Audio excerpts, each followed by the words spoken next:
जोबथेसालियाव जोबजाना दोनजानाय एनडिएफबि साब्रै उदां अख्राङावहा फैबाय दा बेनि बागै मा फोरमायनो सानो? गिबि सेन्टाराव रन्जन दैमारिजों दैदेनजानाय एक्स एनडिएफबि वेलफेयार ससाइटिनिफ्राय जायफोरा मैया जोबथेसालिनिफ्राय उदां जाबाय बिथांमोनखौ जोङो गोसो गोथारै बराय हरो। गोबां सम हारिनि थाखाय नांबोनानै दावहा नांनानै दाय फोनांजानानै जोबथेसालियाव थानो गोनां जाबाय। गोबां दुखु खस्थ'जों जिउ खांबाय जोबथेसालियाव। बिनि गेजेरजों मैया जे उदां जानानै न'आव फैफिननो हाबाय बिथांमोनखौ जोङो रन्जन दैमारिजों दैदेनजानाय एक्स एनडिएफबि वेलफेयार ससाइटिनिफ्राय जानानै गोसो गोरबोनिफ्राय बराय हरो आरो जोङो नाजावनानै लादों।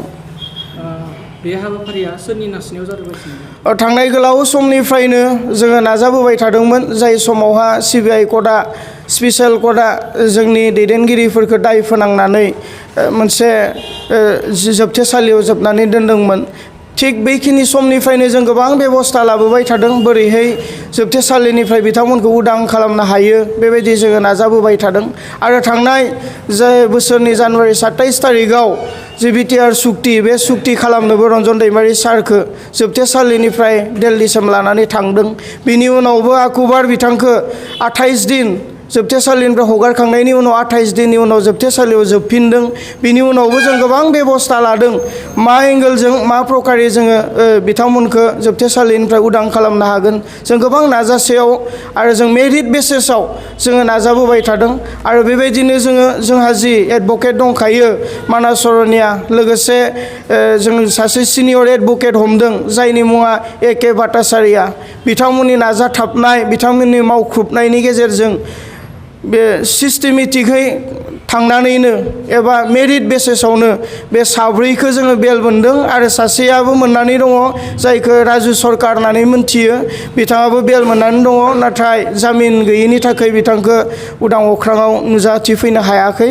फैबाय थानाय समाव समबार मंगलबारनि गेजेराव हयथ' बिथाङाबो उदां अख्राङाव ओंखारबोनो मोनगोन बेखौ जों आखा फारिदों। बेहेखे जोङो साबायखर बावनांगोन गुवाहाटि हाइकर्ट बिथांमोना जोंनि बेलखौ आजावबाय। जायफोरा जेलाव दङ 10 जन कनभिक्ट जानाय एनडिएफबिनि दैदेनगिरिफोरा जिहेतु जेलाव दङ बे 10 जननिबो बेलखौ जोङो बुदोंमोन आरो बिनिनो साबाखौ गुवाहाटि हाइकर्टआ एक्सेप्ट खालामबाय आरो साबानिया रेजेक्ट जादों। जाय साबानि बेलखौ एक्सेप्ट खालामबाय बिनि थाखाय जों गुवाहाटि हाइकर्टखौ साबायखर बावगोन। लोगोसे ए.के. भट्टाचार्या सिनियर वकिल आरो जोंनि एडभकेट मानास सरनिया लोगोसे बिथांमोनजों देहा मोदोम जिउ होसोमनानै डक्टर अनजलि दैमारि मेडाम बिथाङा गोबां सान हर खस्थ' खालामफादों।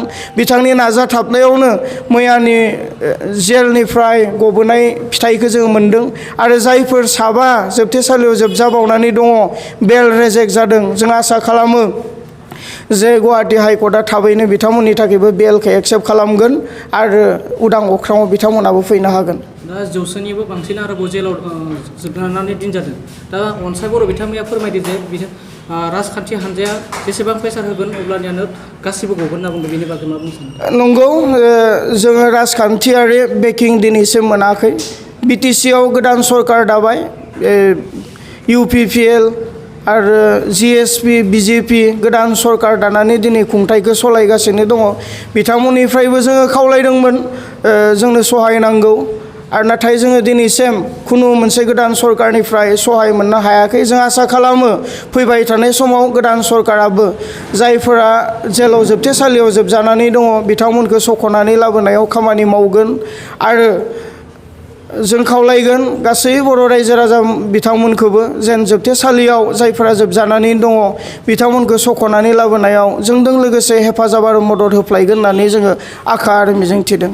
एनडिएफबिनि थांखिया मोनसेल'मोन नाथाय दायो गोबां गावजों गाव खौसेथि नुवाखै जोङो आलादा आलादा नुगासिनो माखासे गुबुन पार्टियाव थांना राजखान्थियाव हाबनानै खौसेथिखौ नुनो मोनाखै। बेनि बागै मा सानो? सोरनि थाखाय जादों सानो? नंगौ बे राजखान्थियारि खैसाराव सोर मा सानो सोर मा साना बे गावबा गाव बिबेकजों खोन्थायो गावबा गाव बिबेकआ बुङो। दिनै सोरबाया बबेबा मोनसे राजखान्थिनि दैदेनगिरिखौ मोजां मोननानै राजखान्थि खालामदों, सोरबाया गोथौ थांखि लानानै राजखान्थि खालामदों, सोरबाया थाखा फैसानि थाखाय राजखान्थि खालामदों। बे गावबा गाव गोसो। जोङो एनडिएफबि थानाय समाव जिहेतु जोंहा थांखिया मोनसेयानोमोन नाथाय जिहेतु दायो एनडिएफबिया डिसबेन्ड जाबाय। डिसबेन्ड जाखांनायनि उनाव गावबा गाव जों जों उदां जाबाय उदां जाखांनायनि उनाव दिनै राजखान्थियारि खैसाराव गोबाङा गाब्रबाय आरो गोबाङा उल्थां फाल्थां जानानै दिनै जोङो सेरखाय बेरखाय जानानै दङ। बिटिआर एकर्डआवहा नोंथांमोना माबायदिहाय माने जाफुंसार जादों होनना सानो? बे जोबथेसालिनिफ्राय उदां जानायनि बिसय बिटिआर सुक्तियाव जिहेतु दफाखौ जों मोनबोआखै जायखौ रायजो हुआ कमान्ड होनना बुङो जेनेरेल एमनेस्टि होनना बुङो एनडिएफबिनि होनाय मेम'रेन्डामफोरनि बायदि मोनब्ला जोंहा जेनेरेल एमनेस्टिनि बाथ्रा दङमोन नाथाय बिटिआर एग्रिमेन्टआव बे जेनेरेल एमनेस्टि एबा रायजो हुआ कमान्डखौ जों मोनबोनो हायाखै जायनि थाखाय जेलाव थानायफोरा जेलावनो थानो गोनां जानानै दङ।